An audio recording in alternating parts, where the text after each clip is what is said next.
Welcome to the Real Chili Podcast. And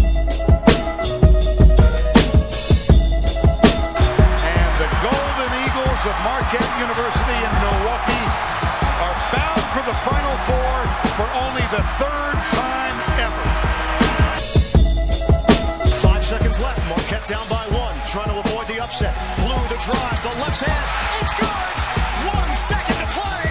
Vander Blue has put Marquette in front by one. And I want to win every day as basketball players, as students, and I want to win every day, most importantly, as people. Welcome, ladies and gentlemen, to the Real Chili Podcast. I'm your host, Mike Lavender. I'm joined by Eric Pond, Pete Mohan, and Brian Henry. And gentlemen, we are fresh off a 93-71 victory over the St. John's University Red Storm in Milwaukee.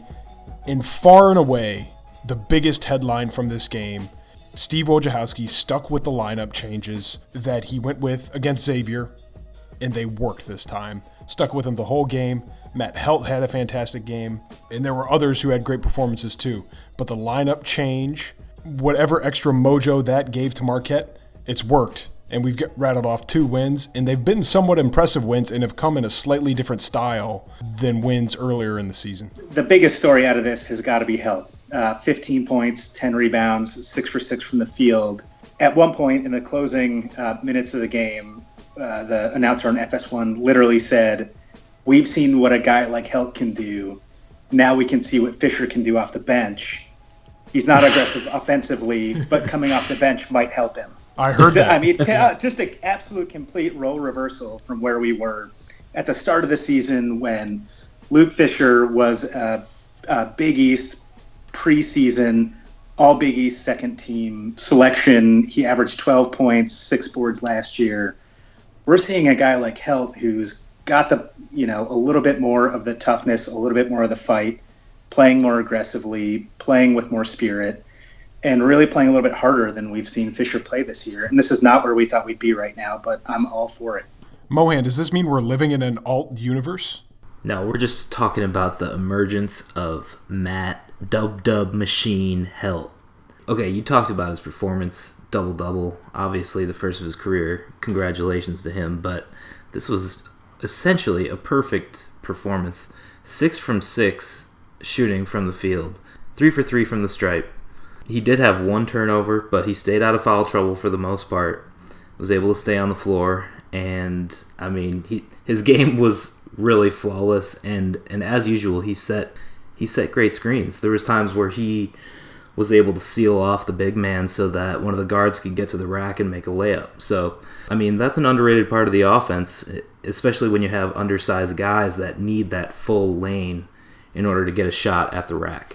But we'd be remiss if we didn't mention our own Jimmy Chitwood, Sam Hauser, who was feeling it tonight. I mean, his shot was wet. He was started off really hot, yeah. Yeah, he was 4 for 4 from 3 to start the game, and we opened up a lead and did not look back in this one. He started the game like Howard started the second half against Xavier. It looked like he could not miss. Another major story for Marquette in this game is balanced scoring. Yes, you have some guys who are lower, but throughout the first half, in addition to the story being we were shooting 73% from the three-point line and 68% from the field, almost everyone except for Marcus Howard scored in the first half, so we were moving the ball very well. 22 assists on 34 shots. Pretty good. Brian Henry, I want to bring you in. We had a discussion last pod about Matt Heldt and Luke Fisher and what some of these lineup changes mean and how far they could actually go forward. I'm wondering, from what you saw of Matt Heldt tonight, is there a point where he's not running on adrenaline anymore and we actually are seeing a talented player starting to form here, or is this still purely adrenaline that he's running on and he's just had 2 lucky games in a row, or 2 good matchups in a row? Before I answer that, Mike, let me preface it with this. Preface away, Brian. Before the year, I laughed at the idea of Matt Heldt offering any moments in any crunch time game. After the opener against Vandy, I still scoffed.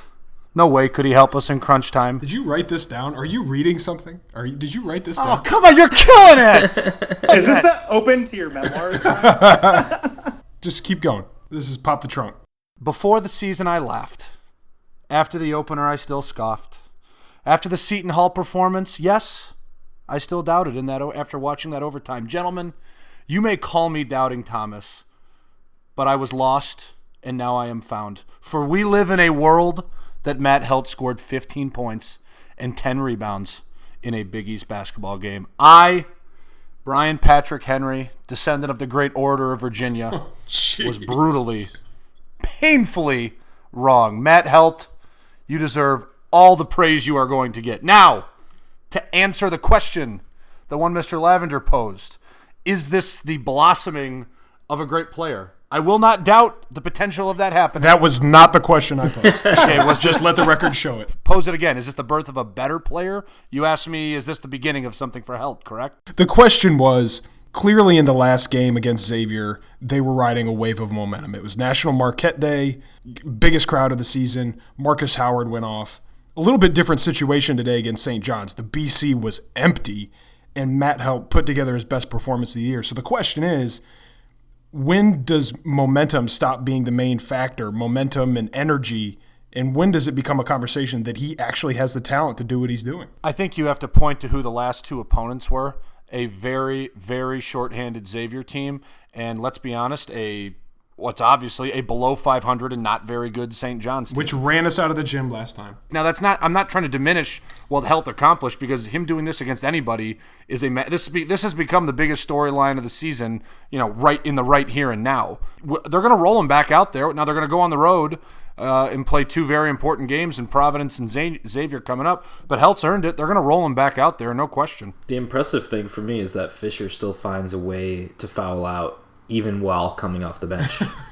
So the minutes aren't loaded into the box score that we're looking at yet, so we can't quite break that down. But hopefully we can have that by the end of the podcast. I think without saying the words that we have forbid being said on this show, in this game against St. John's, there were a lot of defensive lapses. We've seen them before. I think they seem to me to disproportionately come from the point guard position.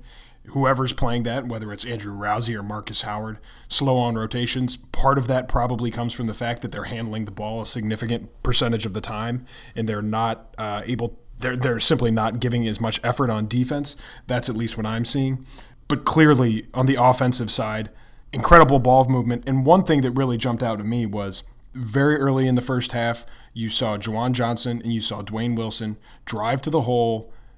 There was serious contention there. And previously, when they might have tried to throw it up, get blocked, or take a bad shot, they kicked it out, a couple extra passes, and we got wide open shots from Sam Hauser or Andrew Rousey. So continuing to drive that into them so that they do that when it's crunch time in the NCAA tournament or in the Big East tournament or on the road at Xavier. I'm more excited about the fact that Sam Hauser's no longer on a milk carton. It was nice to see him show up and knock down some shots, and it's been a while. Hey, and 8 rebounds. Yeah, 12 points in his previous 4 games. We need. He doesn't have to do that every single night, but thank you. We need something from him, and that was huge. Can I throw out a stat of the game? Matt Heldt took 3 times as many shots as Hanif Cheatham, 2 times as many shots as Luke Fisher and Dwayne Wilson, and 50% more shots than Marcus Howard in this game. Wow, wow, we wow. Matt Heldt, ladies and gentlemen. And we won by 22. To Bubbles' point, Hauser scored, I think, 19, I think is what he finished with. Mohan, I think you're looking at the box score and can confirm that, but Yeah, only the third time this season he scored 19. Last 2 were, I think, back-to-backs, Georgia and Fresno State. So correct, yeah. You're exactly right. He has been a little bit MIA. This is another big breakout party for him, and it seems to me that once in a while when Howard has a down game, Hauser really steps up and fills a void, and I think that's, again, just a really nice complementary factor for our 2 big freshmen here. And how about Rousey coming out and, in addition to scoring 18 points, throwing out 6 assists? That's. I'll take the 4 rebounds too. Absolutely, yeah. He's clearly a volume shooter at this point, though. 6 for 15 game. That's a low percentage. 18 points, but it took 15 shots. That's fair, but do you also take that from a guy who's going to shoot 94% from the free throw line? Maybe. No, he's great at drawing those free throws. It's another game where he drew a 3-point foul, and he drained all 3 of them. but he does take some ill-advised shots. But if that's what it takes to get points out of Rousey, that he needs to be a volume shooter, then maybe that's what this offense needs. I don't know. It's still impressive that a kid who sat out for a year, coming from a low major school at UNC Asheville, he's only 5'10", and that's generous. 5'10", about 180. He's averaging double figures this season. Now, he's had games where he's kind of gone in and out, but still the season average is just about 11 points per game. Like, he has been an incredible shot in the arm for the entire season, and he was big again tonight as they lead for a rout of a victory, and this now sets him up. I mean, the goal is to make the NCAA tournament, right? They've got themselves in a spot. There's 3 games to play. 2 of them are on the road, which are unfortunate, but they're in a spot. You take 2 of these next 3, you're probably in. Also, goes without saying right now, but what we did tonight was almost completely without much input from Marcus Howard. And I think that's where you see like a shooting team getting hot. You see sort of, a young team finding its stride and finding its stroke. And you can sort of ride guys. Like tonight it was Hauser and Rousey. Other nights it's Howard and Rousey. Some nights it's going to be Howard and Hauser and Caton. And, just the distribution of the ball, the sort of way guys are able to pick each other up from night to night on this team in shooting. I mean, that's sort of exciting when you talk about Big East and tournament play. Like, that's what you actually need to survive. Yeah, he only shot 1 3-pointer, Howard did, but we still shot 50% from 3 for the game. I mean, if you shoot 50% from 3, game in and game out, you're going to be in it at the end. That's an incredible asset to have going into March. Mike, I know we're wildly erratic, but don't you think, after watching this team for the entire season, that Marquette is going to would be a nightmare for anybody in the opening 2 rounds of the tournament, just because of the ability that we could hang 95 on somebody like that? I think we're absolutely a nightmare, not only for anyone in the league. If we're playing the game the way we should be playing and the way we showed tonight we can play. But think about this. And this is only applicable to the NCAA tournament if we make it. But these teams aren't going to know us as well as the Big East Conference teams are. They're not going to, they'll have a scout and they'll know us.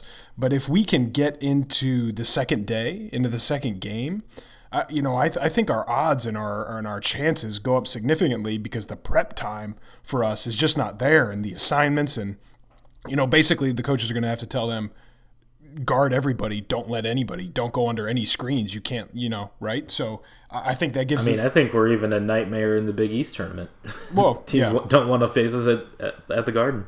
Agreed. I think you guys may have scoffed at this and shunned me and kicked me off a few shows earlier this season for saying it, but we might have 2 guys with Rodney Clark potential going into the tourneys here with Marcus Howard and Rousey. I think that's real. The performances he put up, that's something that is not out of bounds for Howard or Rousey. So we said that we got to wrap up here, fellas. So we said this last show that after the Xavier game, it felt like there may be momentum, old Uncle Mo swinging in Marquette's favor.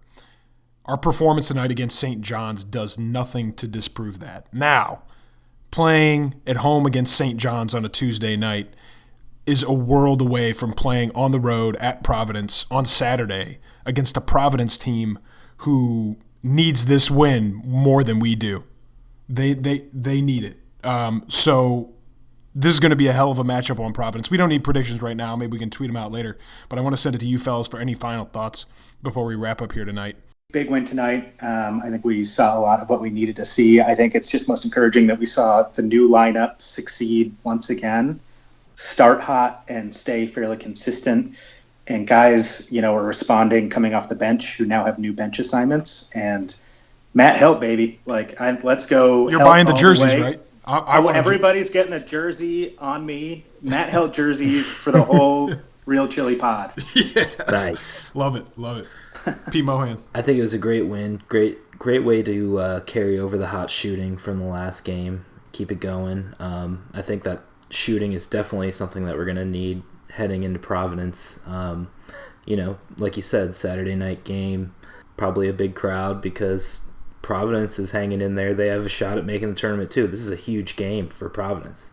It's going to be loud, and we're going to need our 3-point shooters to shut that place up. hopefully we can carry this shooting over one more time. I think that I like the way that we've been playing. I like the balance and the depth. And I think that we come away with a tight win. It's what we need in order to carry on momentum into the end of the season. And we have to find a way to win on the road, basically, if we want to extend the season into March. Brian Henry. Every game here on out becomes the biggest game of the season. That will be the case on Saturday. For those that remember the Providence game earlier this year, they got off from behind the three-point line. I think they went 50%, 10 for 20 if I remember correctly, and won a tight game. We had chances at the end and couldn't do it. I think this will be a similar effort. Hopefully we don't let them get off from behind the arc again, but it's going to be a knockdown, drag-out. There's a little part of me that is hoping that the last two games might bring out something a little extra, and the guys that have been put to the bench, a Caton Reinhardt, a Luke Fisher, guys that are coming off, they might have one more big Hanif Cheatham. They might have one more big performance left in them, because we're going to need a full group effort. The chance of getting 15 and 10 from Heldt, I hope. I'm in. I want them to start. They've done it.